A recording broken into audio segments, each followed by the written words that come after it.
ধোয়া বাটলা যা করো, যা ওই কবরস্থানে মুক্ত আছে, হ্যাঁ সেই কি আজিমপুরের কবরস্থান, ওখানে বেড়ে দিয়ে আসো, টাকা যা লাগে দাও, আমি দেখতেও যাবো না। হয়েছি হয় নাই? এদের জন্য এত কিছু করতেছি। আর কেন আসে না? আসে না কেন? তাহলে আমি দিনদারি শিক্ষা দিই না। আমি তো তার রব বানাইছি, ডাক্তার হবে, ইঞ্জিনিয়ার হবে, হ্যাঁ, সে আমাকে বৃদ্ধ বয়সে আমার সেবা শুশ্রূষা করবো, করাইছে না? ভালো করে করাইতেছে না? অত দেখাইতেছে আল্লাহ, কিন্তু তারপর আমাদের ঘুষ করে না।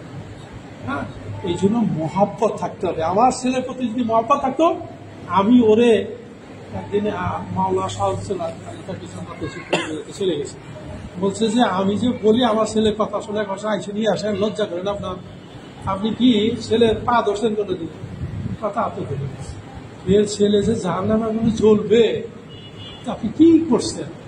দারোগাগিরি তো খুব করছেন, তার সাথে কি মিলিয়া দিচ্ছেন আপনি? কতটুকু তার মহব্বত করেন আপনি? আপনি তো কিছু মহব্বত করেন, আপনি তো একদম জাহান্নামের লাকড়ি বানাইতেছেন ঘরের ভিতরে। আর এখন ঠিক হয়ে গেছে, আগে চাইছি দেন নাই, এখন নিয়ে আসে যা ঠিক করে দেন, এখন তো শক্ত হয়ে গেছে, এই কিছু করতে ভেঙে যাবো না। আজকে আমরা এই রোগ করতেছি ঘরের ভিতরে।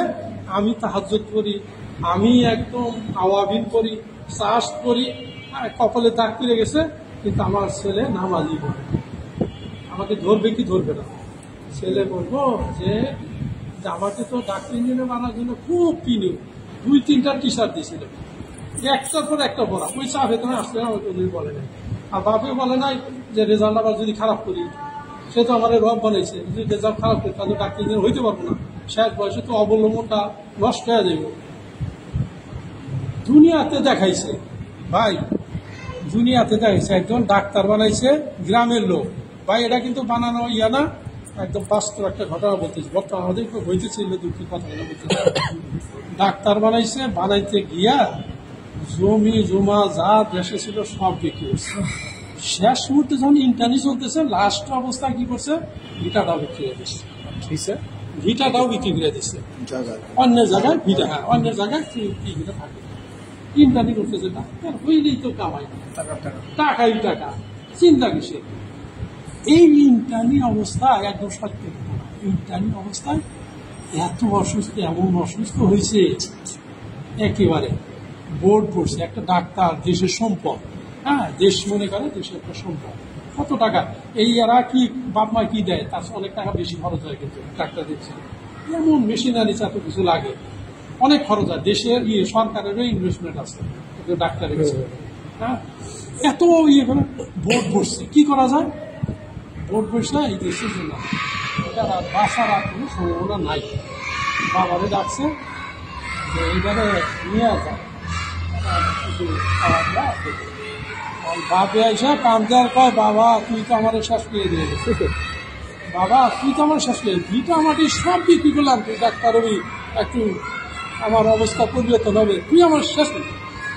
তখন ছেলের লাস্ট কথা, ছেলের শেষ কথা, তাই চোখ বুঝে গেছে, বাবা আমি তোমার শেষ করে, তুমি আমার শেষ করছো, তুমি আমার ডাক্তার বানাইছো, কিন্তু আল্লাহ আজকে আমি কি নিয়ে যাইতেছি, আজকে আমি কি নিয়ে যাইতেছি, এইটাই সাথে তাহলে বাবা উঠাই যাবে। দুনিয়াতেই তো আটকাই দিল বাপের, তুমি আমার ডাক্তার বানাইছো, কিন্তু আল্লাহ রেছে নাও নাই, আজকে আমি কি নিয়ে যাইতেছি, তুমি আমার শেষ করছো। তুমি তো তোমার লোভ ছিল, তুমি ডাক্তার বানায় তুমি আমার রব বানাইছো, হ্যাঁ আমি ওই 5 জন তুমি খাইবা, কিন্তু আমার আখেরাতের জন্য তুমি করছো। এই কইতে কইতে কালাম হয় নাই, ভাগ্য নাই, কইতে কইতে চলে গেছে। তো বাপেরে দুনিয়াতে আটকাইছে না যে তুমি আমার ডাক্তার হয়েছে, আল্লাহ রেছে নাও নাই, কিন্তু আল্লাহ রেছে নানো উচিত ছিল কিনা। এই জন্য বাচ্চাদের এই মাসরাতে সময় দেওয়া এক কথা, এক কথা আসে জরুরি, বাচ্চাদের দিনই তরবিয়ত, এটা শেষ কথা। বাচ্চাদের আজকে এই বর্তমানে এই অবস্থা কেন? আমাদের ইয়াং জেনারেশন তো শেষ, এক মোবাইল আইসা সব শেষ।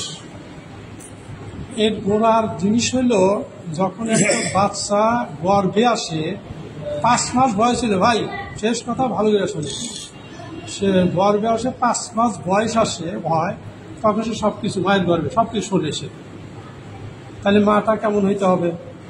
মায়ের যে আমলগুলা যা হয় ওই একটি সবকিছু শেষ, মানে দেখতে শুনতেছে।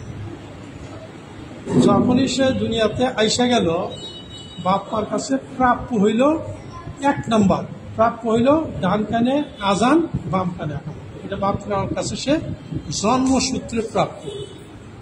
আর ইউদ্দিন আসারারা রিসার্চ করে দেখছে যে ওই শেষ বয়সে যে এত কিছু বিরাট সরাই নিয়ে যায়, আবার শেষ বয়সে আল্লাহ দিকে ঝোঁকে। কারণ কি দেখছি ওই যে জন্মের সময় যে আজান দিচ্ছে, এক কানে আজান এক কাছে আকাম, ওইটা তার ভিতরে চলে আসে। শেষ ভয় দেয় যে আবার আল্লাহ দিকে ঝুঁকে। তারা কইছে তাহলে এখন এটা সরাইতে হবে কেমনে? ক্লিনিক বানাবে, যাতে জনসংখ্যা আজান আকমত দিতে না পারে। মুসলমান বোঝে না, কিছু হইলে আগে যায় কাজে এটা কাটতে ক্লিনিকে না। আজানের শ্বাসেরও এই ধরো না, এটা ধরা যাবে না, কই আজান কই আসে। প্রথম একটা ভাগ ছিল তার, সে পাইল আমার কাছে আকামতো পারে আজান করে। 7 দিন যখন বয়স হয় তখন তার সুন্দর একটা নাম আকিকা করতে বলছে সামর্থ্য অনুযায়ী। ছেলে বাচ্চা হলে 2টা খাসি, মেয়ে বাচ্চা হলে 1টা খাসি। আকিকা করতে বলছে, সুন্দর একটা নাম রাখতে বলছে, এটা তার প্রাপ্য।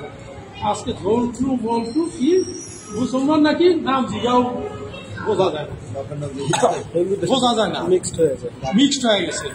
এটা তার প্রাপ্য ছিল, আমি দেই নাই। নামের তাসির পরে আসলে ধারণার কিতাবের ইয়াতে প্রথমে শুরুতেই আসে, এক লোক গেছে, একটা ছেলে সবসময় অসুস্থ থাকে, একটু পানি পড়ার জন্য নিয়ে গেছে। যাওয়ার পরে পানি পড়ার পরে ছেলের নাম দিয়েছে কলিম। পানি ভরা না দিয়ে সেই ছেলে সলিম বলে ডাকবা, যাও কিছু লাগবে না, যাও। যাওয়ার সাথে সাথে এই নাম চেঞ্জ করে এখন ওই নাম ছেলে ভালো হয়ে গেছে। আর মনে করতে আমি গেলাম একটু পানি ভরা দিব হুজুরে, ছেলে ভালো হয়ে যাবো। ছেলে তো ভালো হইলো, আমার তো বুঝে আসলো না। 1 সপ্তাহ করে আসছে, হুজুর ছেলে তো ভালো ছিল, আমার তো বুঝে আসলো না। আমি ছিলাম পানি ভরা, আমি নামটা চলে যাও। বা শোনো, তুমি যে কলিম নামে ডাক্তার ভগ্ন হৃদয় নামের অর্থ কলিম। আমি যে সলিম মানে শান্তিদায়ক, এই ভগ্ন হৃদয় সবসময় নামের তাফসিরের ধাক্কা সে সবসময় অসুস্থ থাকবে। নামটা চেঞ্জ মানে শান্তিদায়ক, ছেলে ভালো হয়ে গেছে। কিন্তু আমি গিয়ে চিন্তা করি সবচেয়ে ভালো নাম হইলো পুরুষদের আব্দুল্লাহ, তার নবীদের নাম আছে, নাম আছে। এটা তার প্রাপ্য। 7 দিনে আকিকা করে সুন্দর একটা নাম রাখা, মাথা মুন্ডায়া এটা স্বর্ণ বা রৌপ্য ওজন পরিমাণ সদকা করিয়া দেওয়া, সদকা করিয়া দেওয়া, এইটা তার প্রাপ্য। কিন্তু আমি কি এটা প্রাপ্যতা আদায় করছি? প্রথম যখন কথা শুরু করবে, ড্যাড ম্যাথ কি শিশায় ওকে তোকে কত কিছু ভাই ভাই নাউজুবিল্লাহ মিন জালিক। কিন্তু এটা কি ছিল? যার প্রথম কথা হবে কালেমা লা ইলাহা ইল্লাল্লাহ, শেষ কথা হবে কালেমা লা ইলাহা ইল্লাল্লাহ। সে যদি 1000 বছর আছে তার গুনাহ সম্বন্ধে জিজ্ঞাসা করা হবে না। কিন্তু আমি তো ওইটা শিখাই না, আমি কি ওই সব শিখিয়ে দিচ্ছি। তাহলে সেটা কি হক আদায় হইল? এখানে দিলাম। তারপরে তো তার কি হইল যে কোরআন শিখাইতে হবে। 7 বছরের মধ্যেই এই পরিমাণ এলেম তার হাসিল হয় যাতে সে নামাজ পড়তে পারে। 7 বছর তো তার নামাজ পড়ার জন্য হুকুম করা হয়েছে। 10 বছরের পিডানের কথা বলছে, নামাজ না পড়লে বিছনা আলাদা করে দাও। হ্যাঁ, এই যে এবারে জোরে দিতে বলছে যে এরা তো রক্ষাংশ হবে, ভাই বোন আর একসাথে থাকতে পারবে, বিছনা আলাদা করে দাও। হ্যাঁ, যদি নামাজ না পড়ে পিটাও। 16 বছর বয়সে এটা দেওয়া হয়েছে, আমি তোমার যা দায়িত্ব ছিল বিয়া করা দিয়া তোমার দায়িত্ব আমি পুরা করছি, তোমাকে দিন শিখাইছি, দিনটা শিখেছি, এখন তুমি তোমার কাজ তুমি করে খাও, বর্তমান তুমি করে খাও। 30 বছর না বয়স হয়নি, আরো কিছু খায় নেই, চাকরি তো স্বাগত বললো, বিল্ডিংটা এখনো অসমাপ্ত। তো এই যে অপকর্ম করতেছে কার নামে? বাবার নামে দেখা হয়। এই যে 16 বছরে সেই ছেলেটাকে বিয়ে করার কথা ছিল, না কইরে আমি বয়সী হয় নাই, 22 বছর 23, 24 বছর, এই যে অবৈধ যা কিছু হইতেছে সব পিতামাতা গার্জেনের নামে।